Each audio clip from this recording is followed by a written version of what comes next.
Hello, it is September 14th and I'm up here in Minnesota, and this video is about planting super cheap and easy flower gardens for butterflies and the bees.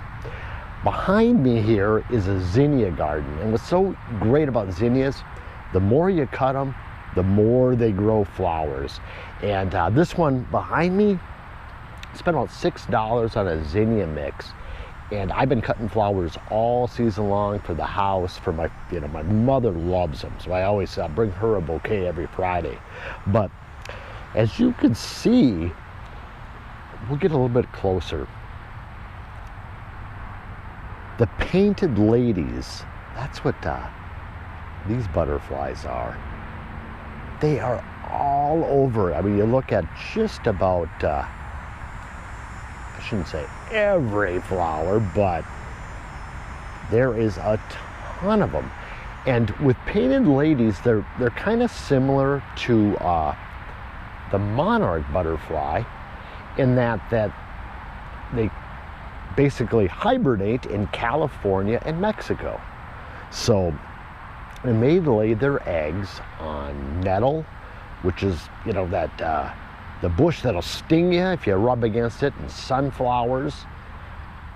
But with these zinnias, they just love them. As you can see, you can see 4 painted ladies right there in that shot. Come over here, here's another one. But again, the zinnias are just a no-brainer to grow. And they come in, lots of different colors. Your pinks and whites and purples.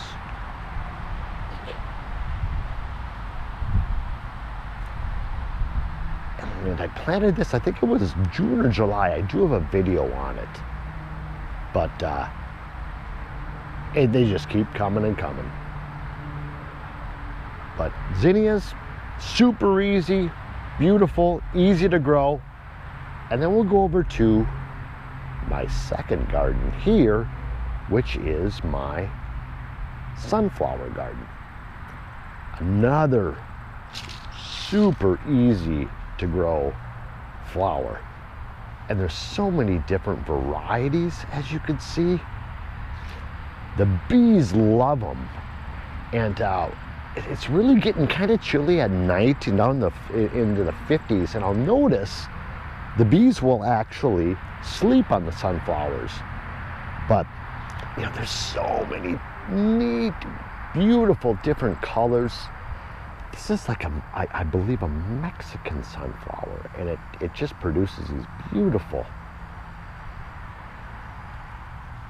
But it has been windy, and a lot of them fell over. But again, what I did here is I just bought several different varieties of sunflower seeds, and just in about a 5x5 section. And these ones I did not stake, and because they're all planted together, they're doing a fairly good job of standing up, because the last couple of days it has just been extremely windy. But I really like these varieties with the multiple flowers, per stalk. And I think this one is called Autumn Beauty. I just love the colors on that. Just beautiful.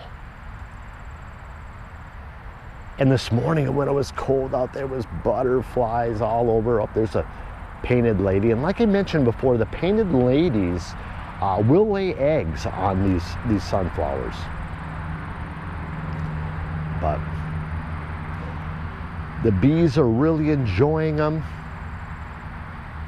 And these particular sunflowers, they're not really the ones like the black oil or the mammoth sunflowers, which I would just leave out for the birds.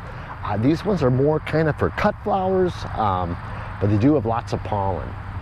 Here's an interesting variety. I forget exactly what they call it, but kind of a different texture to it. But yeah, these are two super easy varieties of flowers to grow that are vitally important to give our butterflies and our bees that, that the extra food for their journey home. Not necessarily the bees, but the butterflies. And today, we're seeing a lot of painted ladies, but generally, I get especially on the zinnias, a lot of monarchs and a lot of swallowtails. So it may be just too early in the morning. In the afternoon, they'll be here in droves. But please, if you have any questions or comments, leave those below and make sure you subscribe and make it a great day.